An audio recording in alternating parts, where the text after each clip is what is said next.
आज हम करेंगे multiplication of a fractional number and a whole number. मतलब एक फ्रैक्शन होएगी और एक होल नंबर होगा। जैसे ये एग्जांपल ले रहा हूँ कि 1/3 फ्रैक्शन है और 2 जो है होल नंबर है। ऐसे सम्स में आपको करना क्या है? आपको करना सिंपल ये है कि आपने जो भी होल नंबर होगा उसको अगर आप सिंपल न्यूमरेटर से मल्टीप्लाई कर दो और डिनोमिनेटर को वैसे रहने दो तो भी आपका जो आंसर है वो करेक्ट माना जाएगा। इसमें आपको न्यूमरेटर के साथ मल्टीप्लिकेशन करनी है। क्यों? हम ये 1/3 जो है इसमें 2 के नीचे हम 1 मान के चल सकते हैं, क्योंकि ये 2 1 से अगर डिवाइड भी होगा तो 2 ही आंसर आना है। तो यहाँ 2 के केस में हम नीचे 1 समझ सकते हैं। तो इसमें अब एक्चुअल में आगे जाके आप सीखोगे कि फ्रैक्शनल नंबर का फ्रैक्शनल नंबर से जब मल्टीप्लिकेशन होगा तो हम क्या करते हैं कि न्यूमरेटर में जो होता है उसको मल्टीप्लाई कर लेते हैं और जो नीचे डिनोमिनेटर में होता है उसको मल्टीप्लाई कर लेते हैं, तो हमारा आंसर आ जाता है। तो इसको मैं आपको थोड़ा एलेबोरेट करूंगा कि ये आंसर हमारा ये आ कैसे रहा है। मल्टीप्लिकेशन याद है हमें ज़रूरत क्यों पड़ती है? अब जैसे 2 × 3 है, ये 6 है, पर ये मल्टीप्लिकेशन की ज़रूरत हमें क्यों पड़ती है? इसकी ज़रूरत हमें तब पड़ती है जब मान लो 2 है, उसको मेरे को 3 बार ही ऐड करना है, तो इसका क्या आंसर आएगा? 6।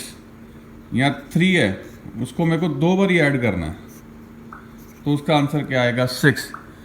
तो मेरे को जब एक ही नंबर को बार बार ऐड करना पड़े तो मैं उसको ऐड करने के बजाय सीधा मल्टीप्लाई कर लेता हूँ, तो मेरे को आंसर आ जाता है। तो मल्टीप्लिकेशन की ज़रूरत हमारे को यहाँ पड़ती है, इसलिए पड़ती है। अब इस केस में हम मान लो 1/3 × 2 है, मैं इसका दूसरा मतलब ये ले लूँ कि 1/3 को 2 बार ही ऐड करना है। तो इसमें जो डिनोमिनेटर दोनों में सेम आ रहा है तो डिनोमिनेटर नीचे सेम रह जाएगा। अब न्यूमरेटर्स को हमें बस ऐड करना है, तो आंसर क्या आया? 2/3। तो यही हमने आंसर निकाला था। तो in case of a multiplication of a fraction with a whole number हमें कुछ नहीं करना है, हमें सिर्फ न्यूमरेटर को मल्टीप्लाई करना है होल नंबर के साथ, और जो हमारा आंसर आ गया वही हमारा आंसर है। चलो और कुछ सैंपल्स लेते हैं, उससे और थोड़ा सा आपको पता लगेगा कि और भी क्या कुछ किया जा सकता है इसमें। 9 × 1/3। तो अभी हमने क्या सीखा कि हम जो होल नंबर है उसको न्यूमरेटर से मल्टीप्लाई कर देंगे, तो आंसर हमारा क्या आ जाएगा? 9 × 1 = 9/3। अब हमें ये देखना पड़ेगा कि इसको हम और छोटा कर सकते हैं क्या? क्या इसको हम डिवाइड कर सकेंगे? और छोटा नंबर के लिए हमें क्या चाहिए होता है? हमें न्यूमरेटर और डिनोमिनेटर का HCF चाहिए होता है, हाईएस्ट कॉमन फैक्टर। ऐसा नंबर जो डिनोमिनेटर को भी डिवाइड कर सके और न्यूमरेटर को भी डिवाइड कर सके। तो आपको कोई नज़र आया? तो मेरे को तो नज़र आ रहा है कि 3 इसको भी डिवाइड कर सकता है और इसको भी डिवाइड कर सकता है। तो इसमें हमारा आंसर फाइनली क्या निकल के आ रहा है? वो 3/1 मीन्स 3। तो ऐसे सम्स में हमें होल नंबर को पहले न्यूमरेटर से मल्टीप्लाई करना है, उसके बाद आंसर आना, फिर हमें HCF ढूंढना। ज़रूरी नहीं कि हम इतना लंबा।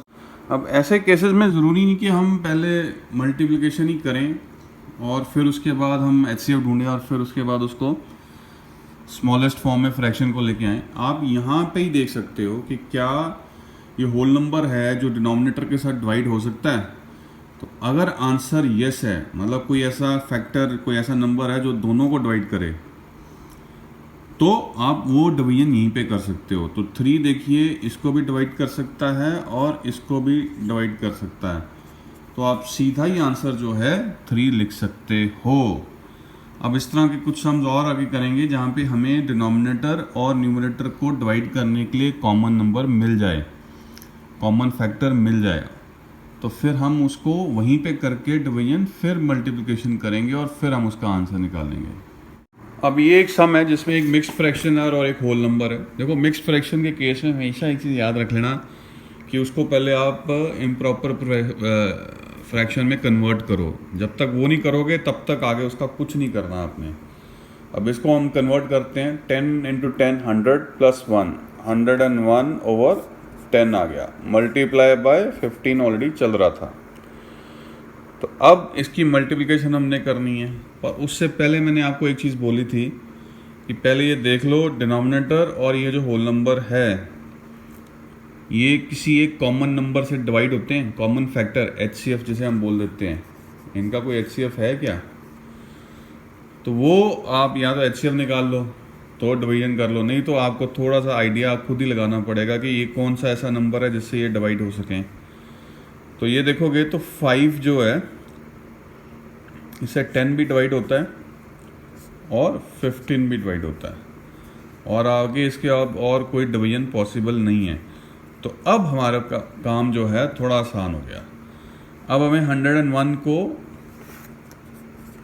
मल्टीप्लाई करना है 3 के साथ, और ये ओवर 2 तो रहने वाला है, तो इसकी मल्टीप्लिकेशन अब आप कर दीजिए। 3 1 ज़ा 3, 3 0 ज़ा 0 एंड 3 1 ज़ा 3 ओवर 2। अब इसके फर्दर कोई डिवीजन पॉसिबल नहीं है, तो यही हमारा फाइनल आंसर है। तो ये वाले मल्टीप्लिकेशन वाले सम्स में आपको ये देखना है कि डिनोमिनेटर और नंबर जो हम मल्टीप्लाई कर रहे हैं उसमें अगर डिवीजन पॉसिबल है तो वो हमें वहीं पे करनी है। आगे जब हम फ्रैक्शंस को फ्रैक्शंस के साथ भी करेंगे तब भी हमें ये सब कुछ का ध्यान रखना पड़ेगा। चलें एक दो सम और लेते हैं। अब अगली मल्टीप्लिकेशन क्या है? 52 इंटू 2 1/13। अब इसमें पहले मिक्स फ्रैक्शन को हमें इम्प्रॉपर फ्रैक्शन में कन्वर्ट करना पड़ेगा। 52 तो वैसा लिखा जाएगा, 13 2 ज़ा 26 प्लस 1 27 ओवर 13। अब आगे क्या करना है? अब आगे इससे पहले कि आप मल्टीप्लिकेशन करो और फिर देखो कि कोई नंबर है, पहले ढूंढ लो कि क्या ये 52 13 के टेबल में कहीं आता है क्या। तो 13 1 ज़ा 13 होता है, 2 ज़ा 26 होता है, 3 ज़ा क्या होता है 39 एंड 13 4 ज़ा क्या होता है 52। तो ये जो 52 है 13 से डिवाइड होता है, तो 13 4 ज़ा 52। अब 4 इंटू 27 को आपने बस मल्टीप्लाई करना है तो आपका आंसर अब आ जाएगा। हमारा काम हो गया आसान। नहीं तो पहले 52 को 27 से करते, फिर उसके बाद फिर देखते कि 13 कुछ कर सकता है या नहीं कर सकता। वो सब करने से पहले ही आपको ये देखना है कि डिनोमिनेटर से क्या ये होल नंबर कहीं डिवाइड होता है नहीं या हाँ। तो अगर होता है तो वो डिवीजन आपको पहले ही करनी है, बाद में नहीं, अपना टाइम नहीं वेस्ट करना। तो अब ये कर लेते हैं मल्टीप्लिकेशन। सो 4 7 ज़ा कितना हुआ 28, 2 कैरी 4 2 ज़ा 8 प्लस 2 10। तो हमारे को आंसर क्या आया 108। तो इस तरह से आपने सम्स आगे करने हैं। एक दो सम्स और मैं ले लेता हूँ। एक लास्ट सम है 50 इंटू 17 ओवर 15। अब इसमें भी हमें आगे बढ़ने से पहले 50 इंटू 17 मल्टीप्लाई करने से पहले देखना होगा कि ये जो हमारा को नंबर है ये हमारे डिनोमिनेटर से कहीं डिवाइड होता है, कोई ऐसा नंबर है। तो 15 3 ज़ा तो 45 होता है पर 50 नहीं होगा। तो अब हमें देखना पड़ेगा कि इन दोनों का HCF क्या है, हाईएस्ट कॉमन फैक्टर, ऐसा नंबर जो दोनों को ही डिवाइड कर सके कुछ ना कुछ। तो इस केस में दूर से देखोगे ज़्यादा सोचे बगैर तो आपको एक नंबर तो नज़र आ ही जाएगा और वो है 5। तो पहले 5 से करो इसकी डिवीजन। 5 3 ज़ा 15 एंड 5 10 ज़ा 50। तो इसके आगे तो आपको कुछ नज़र नहीं आएगा। वैसे देखो बेस्ट तरीका तो ये रहता है कि दोनों नंबरों का HCF ढूंढो।